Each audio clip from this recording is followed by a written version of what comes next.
Thank you, Ricky. Thank you, Lian, and thanks to the Department of English, Maharajas College. I hope I am audible.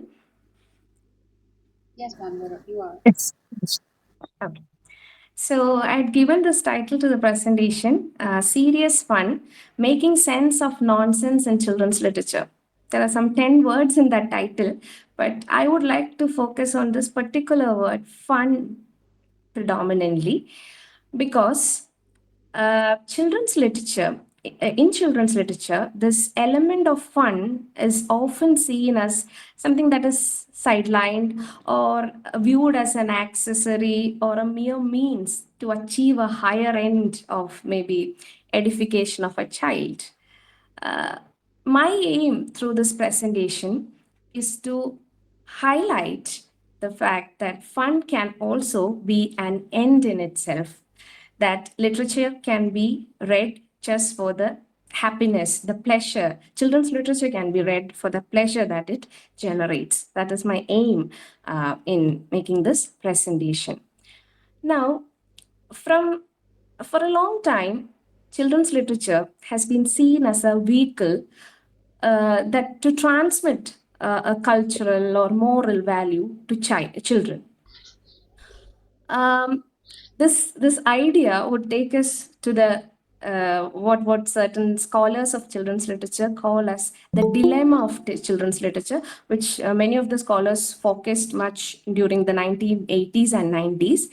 And this dilemma of children's literature is nothing but the fact that most of the literature that we consume in the name of children's literature are written by adults, and inevitably, that would contain the adult idea of what a child or childhood is or ought to be. There is no escape from it. This question of the right to write, who has the right to write for me, who has the right to write my story, has been something that literatures from the marginalized sections has always been talking about, discussing, creating discourses around. Mm. There is this essay, Who Can Tell My Story, by Jacqueline Woodson, which came out in 1998, where she mentions an event where she met a woman, a white woman, at a conference, and she had written a book on a family of color. Then Miss Woodson asked her, "How many people of color do you know of?" And this lady said, "This is based on a particular family that used to work for mine." And Woodson says that this particular family had stepped into her kitchen, her household, but she had never done that to theirs. So, if you have not sat at their tables, if you have not undergone what they have undergone, how can you write about what they are when they remove their outside clothes, get into their household clothes, and sit in a private company and speak about themselves? How can you write about their laughter, which they would never reveal in their boss's home? How can you talk about their heart wrenching cries, which you are not familiar with? And ultimately, who gives you this authority to write their story? This can be I mean, the echoes of this idea can be seen in many other areas. For example, in Dalit writing, writers like Sharan Kumar Limbale and Om Prakash Valmiki, they have proposed this idea of or the need for a different aesthetics altogether to perceive Dalit literature, which should be different from the other writings of non-Dalit writers. The upper caste writers can resort to ideas like art for art's sake. But the Dalit writers who would want to awaken a Dalit consciousness, to draw attention to the particular issues of the Dalit lives, they need not focus on this pleasure generating aspect of literature alone. Having said this, unlike all other, unlike many of these other marginalized literatures, children's literature somehow cannot negate the presence of the other altogether. The other here being the adults, because there are some certain literature written by children themselves, but there again, those would be somehow those the writing process would be organized by the adults, and the adults would definitely invariably be involved in their editorial process, the editing, proofreading, and finally publishing process. Their presence will be very much visible in the production process. So we cannot refute the presence of the adult and adult ideologies in children's literature. In fact, some of the scholars in children's literature says that instead of instead of saying that children's literature needs to be a completely independent of the adult ideologies, we would do better if the adult hands behind the production process are well lit. They are shown properly. They are not hidden. So and critical discourses should emerge as where they are located, what their ideologies are, etc. So instead of hiding the adult presence behind the production of children's literature, it would be better to show them in proper light. All right. Now, I said all these just to say that even though we would very much be happy to give away with this didactic element in children's literature, it is not that possible. That would take my presentation to the next phase. That is, I want to talk a bit about this concept of didacticism that is very much ingrained in children's literature for a long time. Only when I talk about it can I move on to this shift from didacticism to the literary nonsense. It is an experience that whenever I ask someone what do you understand, or what are the kinds of books that come to your mind when you think about children's literature, what are the stories that you would consider as children's literature, most often people talk about moral stories, because this didactic element in children's literature has been there from a long time back. You can trace its origins to the fables in ancient Greece, and later on, many of the literature that came out as children's literature, they were very much influenced by religious principle, and especially in the early 17th century and all. Is in countries with Judeo-Christian heritage, much of the literature that came out as children's literature contained, or they were influenced by this doctrine of sin. Doctrine of sin essentially is the idea that human beings are inherently sinful. And literature meant for children were mostly parables and stories that would tell you what the consequences of this sin is. Later on, in the 18th century, this doctrine of sin was challenged by another doctrine, the doctrine of innocence, which maintained that human beings are neither inherently essentially sinful nor innocent, but they can be taught values, they can be instructed, etc. And one of the major proponents of this idea was John Locke, and in 1693 he wrote this essay, Some Thoughts Concerning Education, where he, compares the minds of children to tabula rasa, or the blank slate, which can be later written on. And this idea was later echoed by Rousseau as well, who also believed that human beings emerge as pure beings, and later on they get corrupted by social institutions. And it was during this time, like that is the 17th and early 18th centuries, that one of the earlier traces of literary nonsense, the nonsensical literature that can be found. And this is in the form of an anthology, and it was titled Mother Goose's Melody. Many of the rhymes from that work are still very popular. Now, Mother Goose's Melody, or the poems in that work, it somehow tried to defy it at least made some attempts at defying the didactic tone that children's literature was forced to adopt at that time. It couldn't completely overcome the prescriptive nature, or completely break the status quo and move to something else, but definitely it paved the way for some of the future writers of nonsensical literature like Edward Lear and Louis Carroll. Now, um, this the rhymes from there were many rhymes in Mother Goose's Melody, which followed the conventions of nonsensical literature. Nonsensical literature basically plays on language. Okay, they some people say that it is literary nonsense is an attempt at recreating the thought process of children.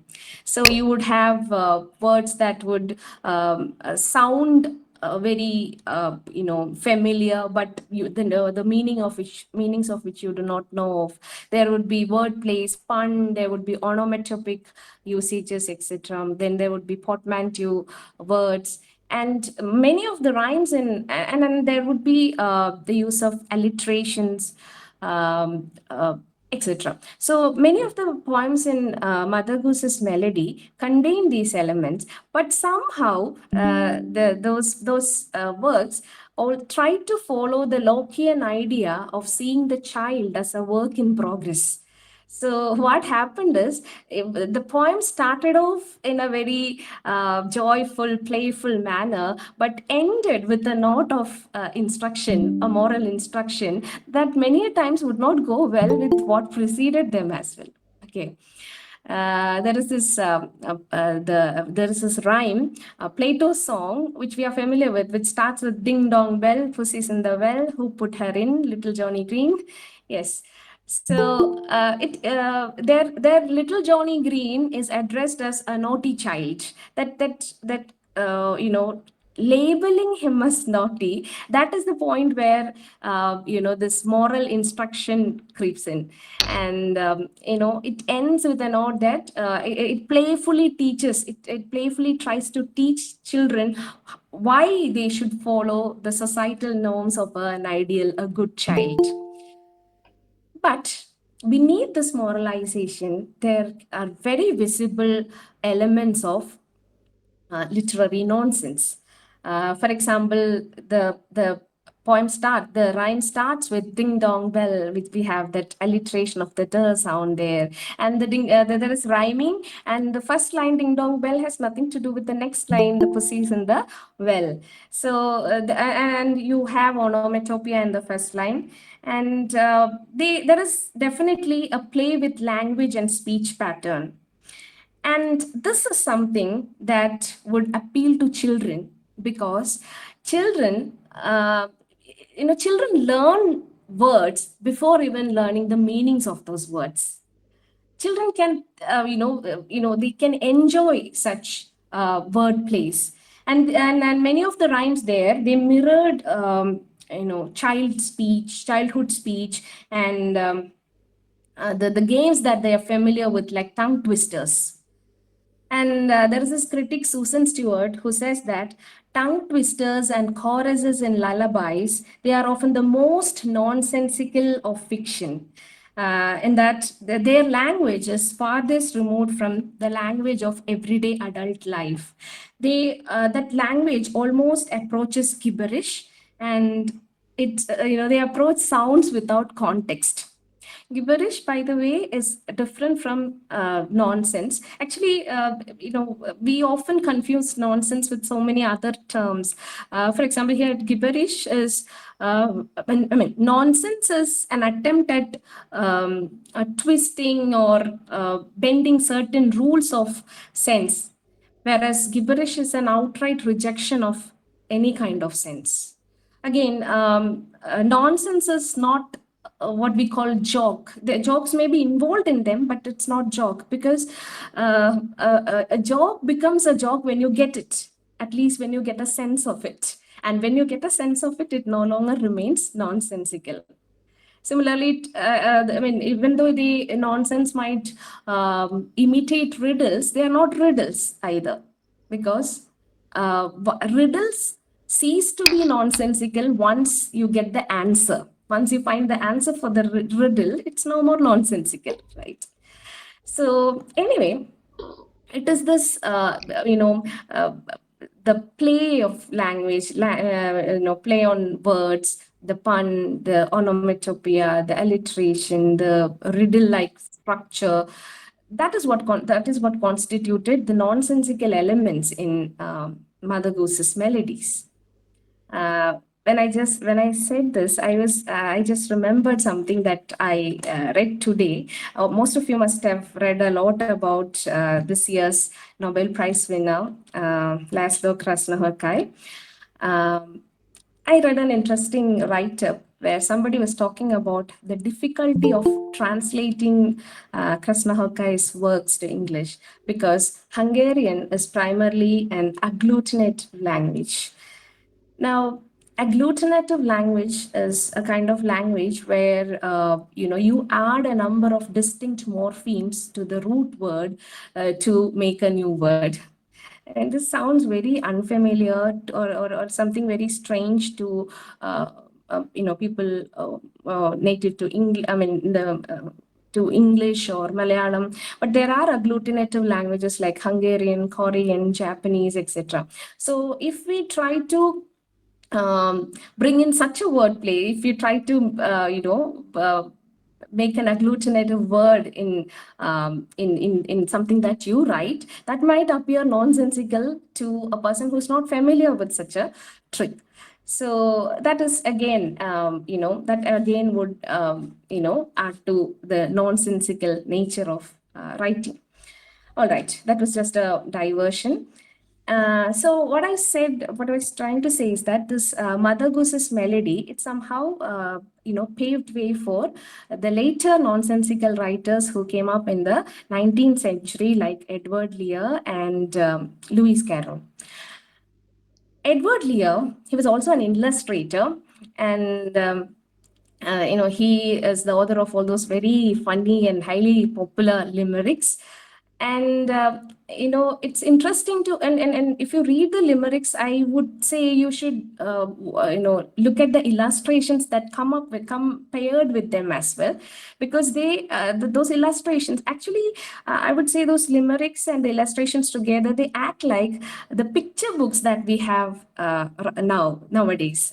Picture books is a very late entrant into the market of children's literature. Picture books are not, I don't mean illustrated books. When I say picture books, illustrated books are just those books where the illustrations would add some more effect to the already written narrative. But picture books are those books where the written word and the picture, they act complementary to each other. You require the picture to complete the narrative, and you require the narrative to get the continuity for the pictures. That inseparable they are. So Edward Lear's illustrations and writings are also something like that. For example, there is this poem by Lear, the limerick by Lear. There was an old man in a tree, where he uses a lot of nonsensical, traits. And if you look, and he mentions the bee. There is a bee who is mentioned as regular and boring. But when you look at the illustration, this regular, even though it is mentioned as regular, this bee is shown as something very huge. And even though it is said to be boring, the illustration shows a bee that tries to reach out to console the man. So narrative alone would give you another picture, and the illustration would give you something else. When they are paired together and read, the effect is something completely different. This is what actually nonsense does. Nonsense, literary nonsense or nonsense as such, is not the absence of sense. It is actually the presence of multiple senses.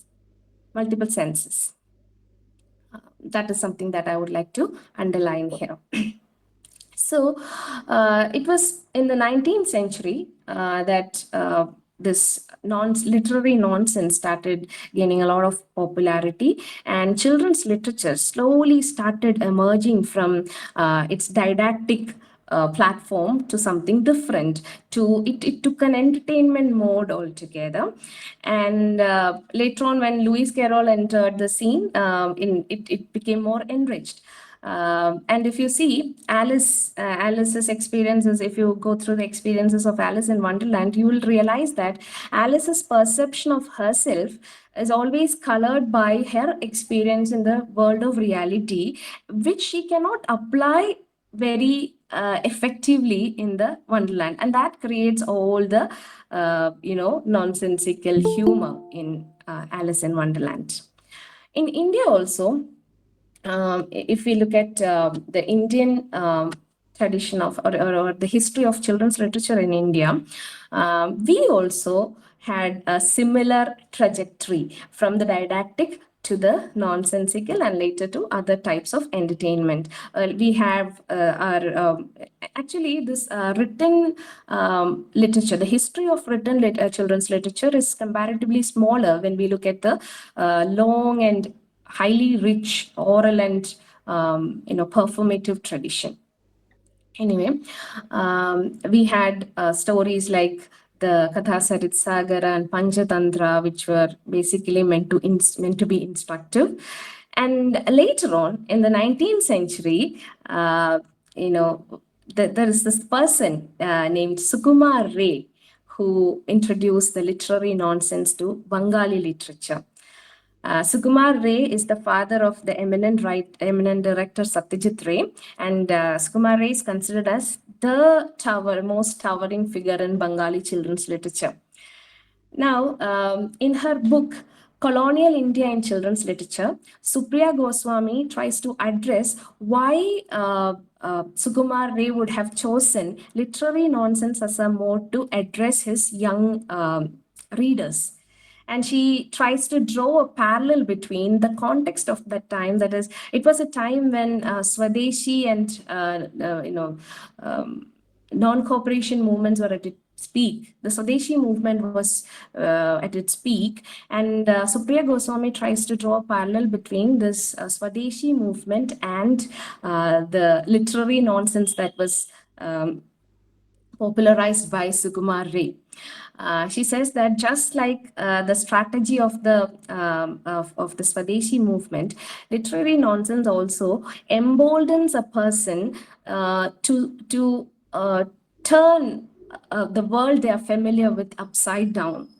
Both of them provides us opportunities to imagine a world that is very different from our own world, a world where the logic, the status quo, the ways of the nature of working, everything gets disrupted or ruptured, changed. That is the spirit of the Swadeshi movement, and that is the same spirit that you can find in the literary nonsense of Sukumar Ray. Sukumar Ray had produced one of the most hilarious and most popular works in Indian nonsense literature, that is titled Abol Thabol. And it is also said that as I earlier mentioned, nonsense is not just the absence of but sense. It is actually the presence of multiple senses. And one critic had said that the success of literary nonsense lies in triggering a multiplicity of contradictory interpretations. Imagine this at a time when even your own opinions, a linear opinion, wouldn't be much welcomed. Imagine a genre that gives you the freedom, the liberty to engage with multiple narratives. So that might have been an empowering tool that Sukumar Ray had. Maybe that was one of the reasons why he chose it to, chose it for addressing his young readers. Another reason some scholars say is that it was a time of very strict, staunch censorship, and adopting this mode of literary nonsense helped Sukumar Ray to escape that censorship much. Anyway, in his very interesting introduction to Sukanta Chaudhry's translation of Abol Tabol, Satyajit Ray tries to give us a glimpse of the creative world of his father, and he mentions that Sukumar Ray actually wanted to, create this, rather give validity to this 10th rasa. He wanted to call this the spirit of whimsy as the Khayal Rosh, which he wanted to be which he wanted to be established as the 10th rasa. He wanted people to see nonsense literature in a serious way altogether. So that was about Sukumar Ray's world of nonsensical literature. And now, coming to the contemporary times, now we have a lot of publishing houses, in-house publishing houses that cater to the needs of children's literature. There are a number of publishing houses that came that were established after 1990s, especially after 1991, the year of the LPG, especially following the neoliberal ethos. And many of those publishing houses these days focus on this entertainment, fun, readability element of children's literature. I wanted to share this, line which appears in the, guidelines, that is submission guidelines put forward by Karadi Tales, where they say that our editorial focus is on simple, quirky, funny, contemporary shorts that children can relate to. We want stories that will make us laugh out loud, stories that are as endearing to the adult as they are to the child, and stories that set the imagination free. Our emphasis is always on readability and enjoyment. So nowhere in that guideline does the firm highlight the idea of instruction or teaching or moralization or anything. It's purely readability and enjoyment that are emphasized. This idea is echoed in many in the submission guidelines of many other children's books publishers, maybe let it be Tulika or Pratham or Tara Books or non-profit establishments like Ekalavya or others. So, and thanks to that change in the way of working, we have a number of books these days that somehow cater, that somehow project what we can call the literary nonsense. And I have two books here. These are published by Kerala Shastra Sahitya Parishad. This is in Malayalam. This is called Aaneyum Kalikam Thoniyum Keram, and there is another one called Pachamarakattil Oru Alice. Okay, these are very interesting books. These are picture books, picture books, and they're very interesting. One of them, I've sent 3 pictures to Leanne. Hopefully, they will show that. And before talking about it, I wanted to know if there is anyone here who doesn't understand Malayalam. If so, I can translate it first, and then I wanted to read a bit of it, just a little bit of it, to give you a taste of the literary nonsense that our children can enjoy these days. Is there anyone who doesn't understand Malayalam here?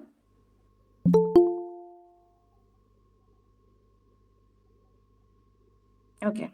Okay, Leanne, I'll tell you when to show that. So this is a story of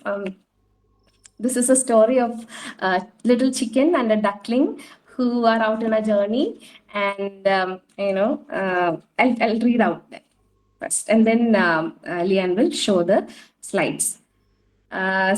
This is somewhere in the middle of the story, and she says, നമുക്ക് പോകാം.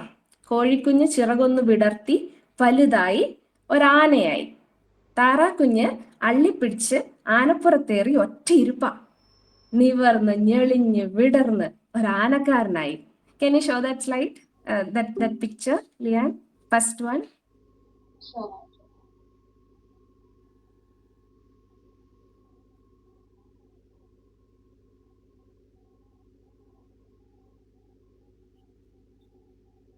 Ma'am, is it this one? Not that one. The third one in your screen.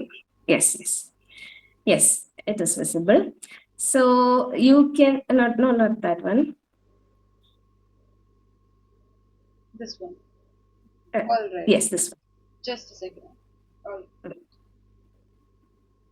Okay. If it yeah, thank you. This is how this is why I wanted to show this, just to also to show that picture books are very much different from illustrated books. Because if it was an illustrated book, I think that instead of that chicken that is shown as an elephant, you would be shown an elephant itself. Okay, here somehow look at the narrative. കോഴിക്കുഞ്ഞ് ചിറകൊന്ന് വിടർത്തി വലുതായി ഒരാനയായി. Look at the font. ഒരാനയായി, that it gives you a feeling that it is growing, it is becoming big. And then can you show the next picture? Yes, I'll read the narrative. Then they reached a temple. പടിഞ്ഞാറോട്ട് നടന്ന് നടന്ന് ഒരമ്പലമുറ്റത്തെത്തിയപ്പോ ആനയ്ക്കൊരു നെറ്റിപ്പട്ടം. So you can see that നെറ്റിപ്പട്ടം on its forehead. ചെണ്ടക്കാരുടെ ഡണ്ടക്കം. അപ്പോ ഈ ആനയ്ക്ക് എന്താ 4 കാലില്ലാത്തത്? സാരിത്തലപ്പും പിടിച്ച് നടക്കുന്ന കുട്ടിയുടെ ചോദ്യം കേട്ട് ആന ചൂളിപ്പോയി. ചൂളി ഒരു തോണിക്കാരനായി. So you can see the chicken that has become an elephant, and the duckling who is sitting on it like a mahout. And you can see that, as I said, that netipattam on its forehead. And when the child asks this question, this chicken shrinks with embarrassment, and it shrinks so much that it becomes little, and again it becomes a rower of a boat. Can you show the next picture? Yes. തോണിക്കാരൻ താറാക്കുഞ്ഞിനെയും കൂട്ടി അമ്പലക്കുളത്തിനടുത്തെത്തി. പടിയിറങ്ങി വെള്ളത്തിലെത്തിയപ്പോ താറാക്കുഞ്ഞ് വളർന്നൊരു തോണിയായി. കേറിക്കോ. തോണിക്കാരൻ തോണിയിൽ കയറി തിരിഞ്ഞും മറിഞ്ഞും നോക്കി അന്തം വിട്ടു. തുഴ എവിടെ? അവിടെ ഇരുന്നോ? തോണിയിലൊരു യന്ത്രം മുളച്ചു.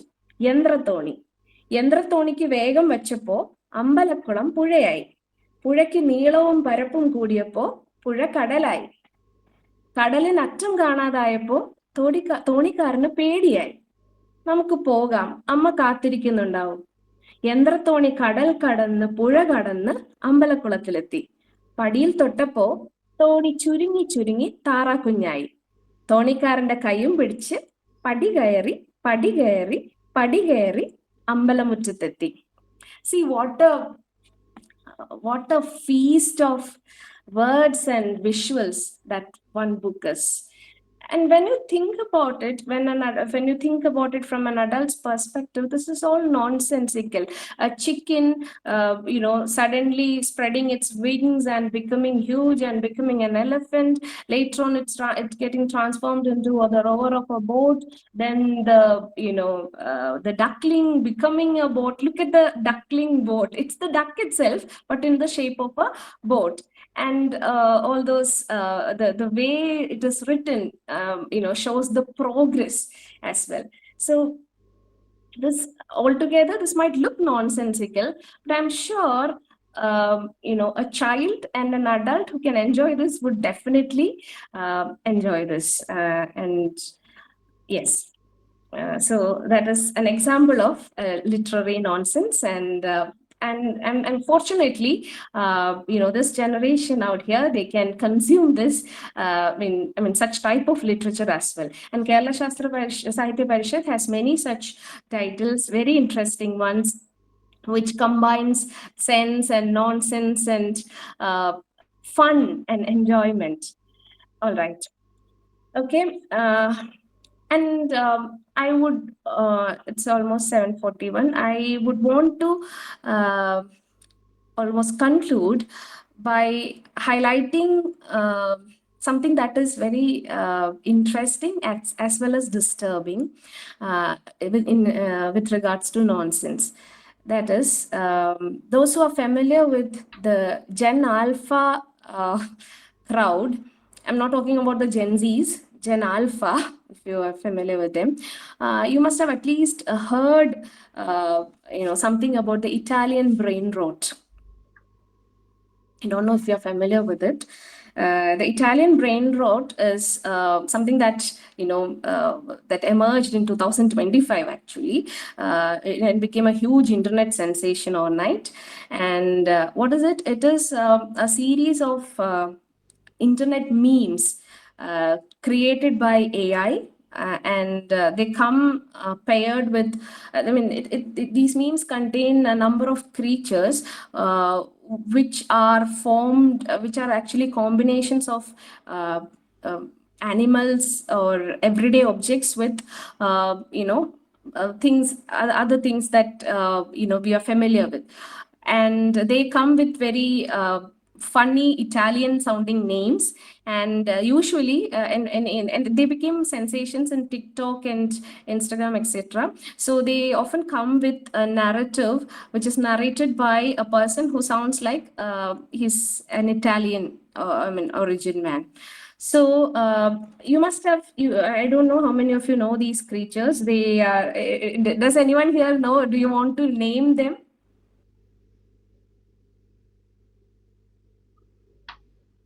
Okay.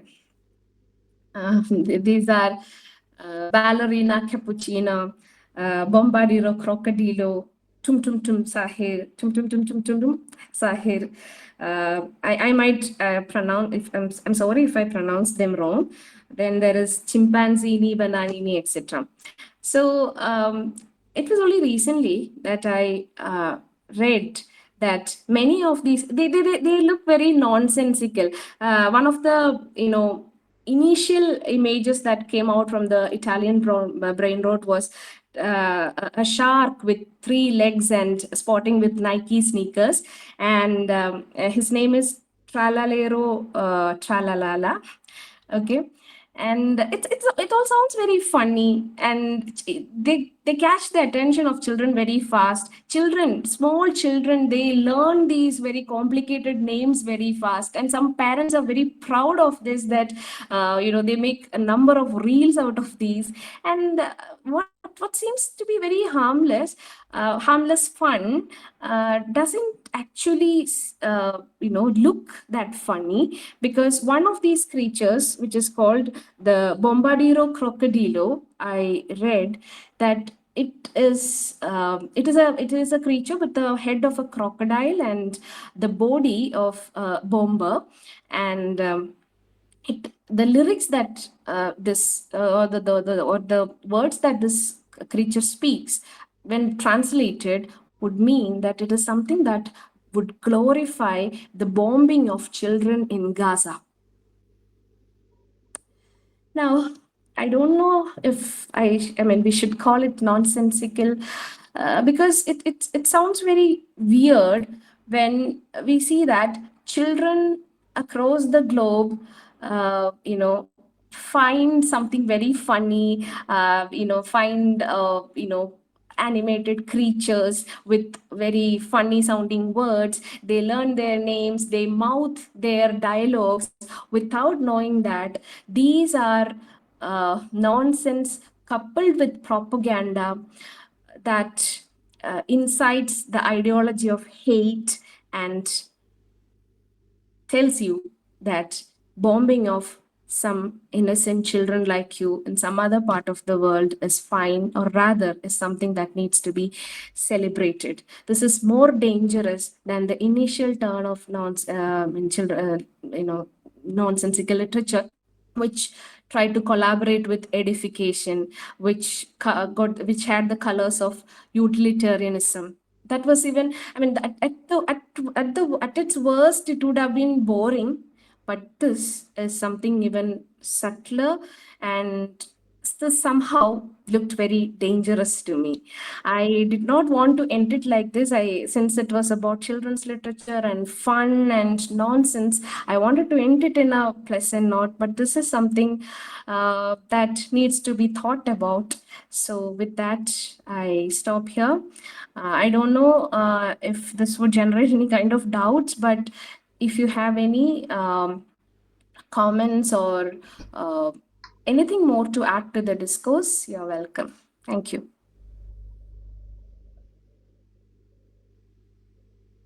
Thank you so much, ma'am. Thank you so much for the enriching session.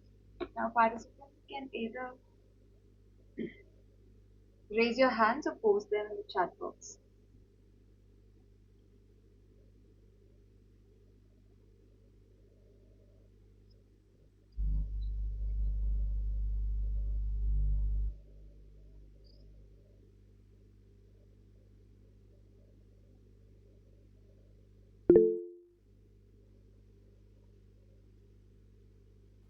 Hello, Anita ma'am.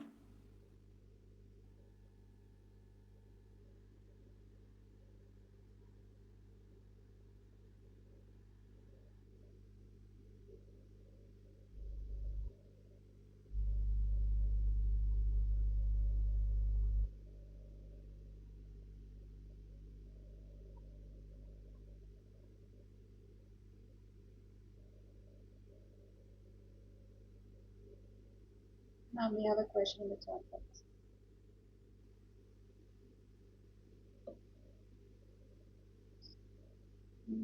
You're on mute.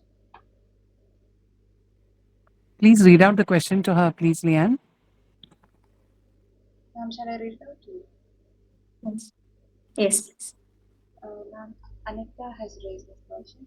She's asking, how do you look at works like Butterfinger series? Uh, Butterfinger series. It's it. There is. I don't know if there is a lot of literary nonsense in it, and it's very hilarious. And Carnissa A is known for her what to say, very humorous interpretations and humorous presentations of stories, but in this context, I don't know if it contains a lot of literary nonsense, but you definitely have a lot of wit and wordplay there that would definitely appeal to children, but children who are slightly older, I would say. Actually, my concern is often children who belong to the age group of 0 to 7. And it might be nonsensical to say this at the end, because children's literature is a wide term, and that constitutes readers who belong to the toddler group to the young adults. So definitely Butterfinger series, I think maybe it will appeal to children who are of maybe 7+ age group, but definitely they're very hilarious ones. Thank you, Indu. Ma'am, Sri Lakshmi has raised a question. She's asking, I would like to ask that in what ways do you think children's literature contributes to shaping a child's understanding of identity and society? Yes. Listen, literary and cultural products. People often think that, I mean, we maybe because of our literary, maybe because our literary studies are like that, we often think that these are, depictions of certain other realities. But in my opinion, they have a discursive nature. Literary and cultural productions, they not only depict a reality, they actually shape certain realities.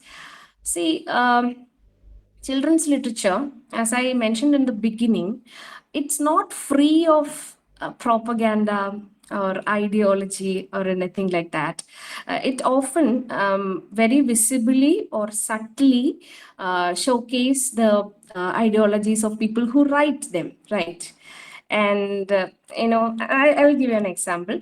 The Mother Goose melody that I mentioned, they have rhymes that start with a nonsensical vein and ends with a line of moral instruction. What does that do to the child who reads it? It actually limits your sense of interpretation there. You are fed an idea.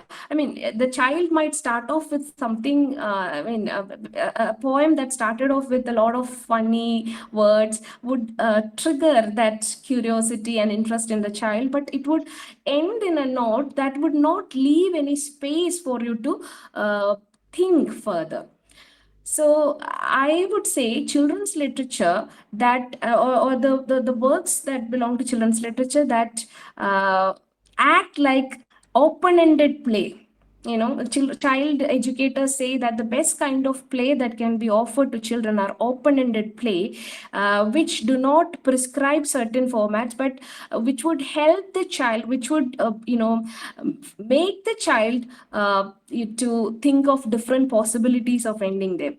If such books are, what to say, given to children, that would work towards their good. Otherwise, they would act as mere passive consumers of certain other ideologies. Thank you, ma'am, for the answer. Good evening, ma'am. I hope I'm audible. Yes. Yeah. Ma'am, I would like to just know what your take on this. It's not a question exactly. Nowadays, we have like literary, I'm not very sure, but we have more of kids consuming viral video series like Skibidi Toilet. That is all there in YouTube, which is a lot of maybe absurdist action and maybe some a visual version of literary nonsense there. So, how do you see these changes from books to screen and the transformation of literary nonsense on screen? Thank you so much. Would love to know what your take on it. Honestly, I feel that screen. This is something that has been already, I mean, in discussion, how screen time affects children. But I feel that what children consume these days, it's one thing is that even if parents think that there is certain control, kid control mechanism in place, but they consume a lot of unregulated content on screen, and most of them, as I said about the children's literature that just feed you things, this also somehow arrests your thought process and only act towards indoctrinating certain things. And in contrast to this, when a child consumes something, it somehow provokes them think more, to think differently. While on screen, when you watch things, you just take in the language. Actually, certain I have read some child educators making this opinion that when a child these days parents especially after COVID, parents take pride in children watching YouTube a lot and gaining very what to say impressive accent. And child speech specialists, they say that there is a lot of danger there because communication has always been very social. When we when we learn communication, we look at the social cues, understand them, and respond to those cues. Whereas a child consuming all these content on screen, they just absorb it like this sponge. They do not they later on they fail to recognize the social cues. They just repeat or imitate certain characters on screen, and and sometimes very subtly they consume a lot of violence and adult content that children shouldn't be exposed to as well. So that's how I see it. Thank you, ma'am. Thank you. And we have a few more questions in the chat box. Now, Dia has raised a question. What role can educational institutions play in promoting children's literature as a field of academic study?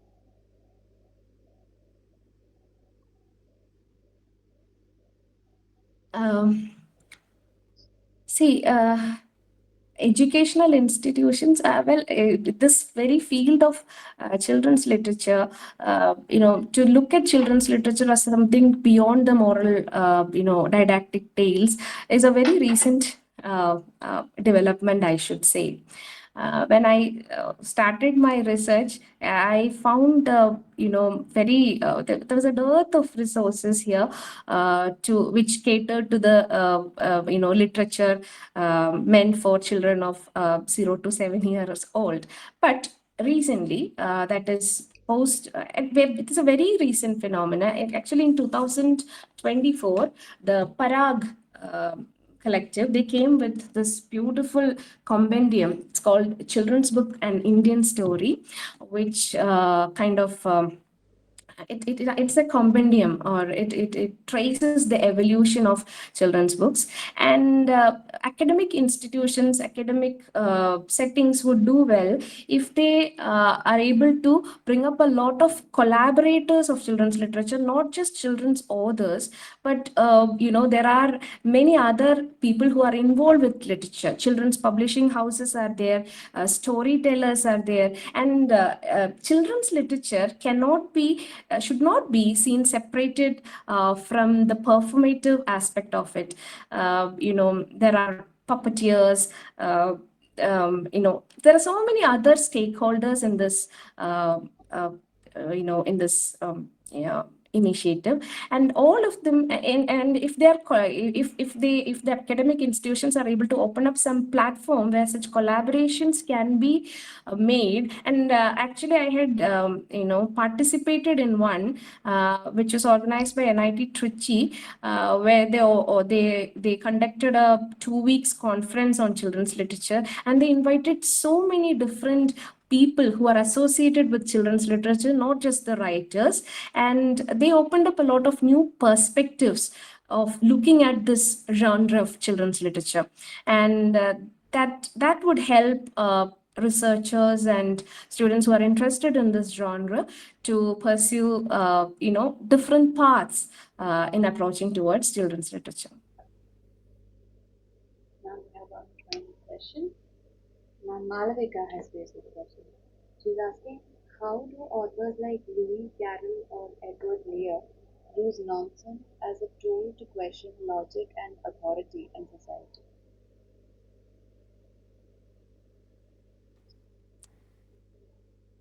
Yes. Lewis Carroll's Alice in Wonderland. Actually, this writer G.K. Chesterton, he had written a work in defense of nonsense, where he had compared Lewis Carroll and Edward Lear, saying that Lewis Carroll, he is being a mathematician. If you look at his kind of writing, it's like he's setting his foot on two worlds.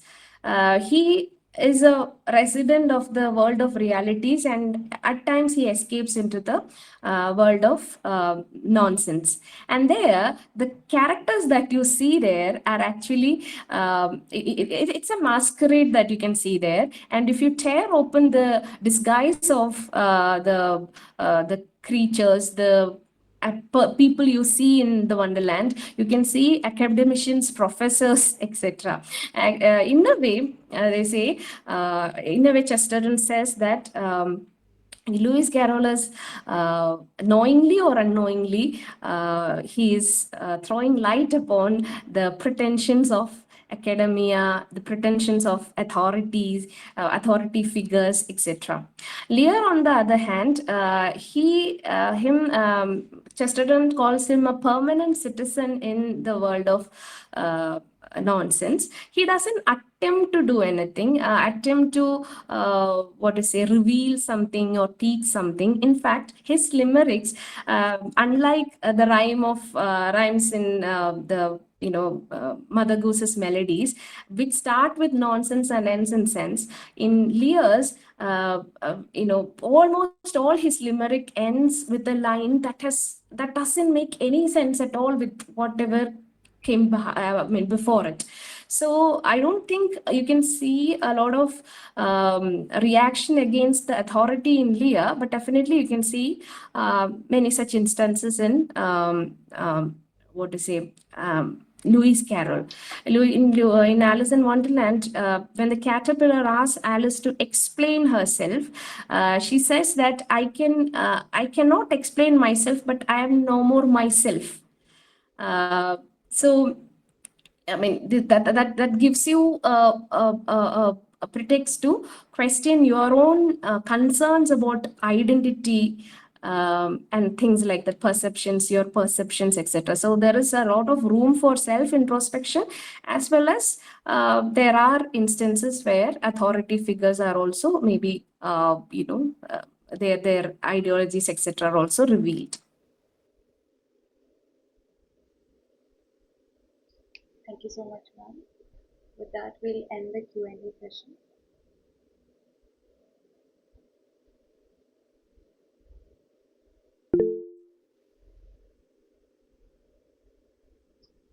On behalf of all of us, I would like to sincerely thank V.S. Indu for her enlightening and engaging session. Your insights have truly enriched our understanding. Thank you so much, ma'am. To conclude today's event, I now invite Dia to propose the vote of thanks. Warm greetings to all. It is indeed a great honor and privilege to deliver the vote of thanks at the conclusion of today's enlightening webinar on serious fun making sense of nonsense in children's literature. On behalf of the Department of English, I extend our deepest gratitude to our distinguished resource person, Dr. V.S. Indu, for gracing this occasion and sharing her insightful thoughts and perspectives. Ma'am, your engaging lecture beautifully explored the creative playfulness of nonsense in children's literature and how it opens up new spaces for imagination, humor, and critical thought. Your talk offered us a refreshing understanding of how children's texts blend fun with profound meaning, making the session both delightful and intellectually stimulating. I would also like to express our heartfelt thanks to our respected head of the department, Rekha ma'am, for her constant encouragement, support, and academic guidance, which made this event possible. Our sincere appreciation also goes to all the faculty members, student coordinators, and participants who contributed to the success of this webinar through their active involvement and interest. Once again, I extend my heartfelt gratitude to everyone who helped to make today's session engaging, meaningful, and inspiring. Thank you. Thank you, Indu. Thank you so much for that enlightening session. I hope I'm audible to you. Yes, ma'am. Thank you so much. It was a pleasure listening to you. Thank you for reminding us that nonsense is also a source of joy, freedom, and artistic possibility, as Nietzsche said once. Thank you so much. I hope the audience also enjoyed it thoroughly. Thank you so much. Thank you, ma'am. Thank you for the opportunity also. Thank you so much. Thank you.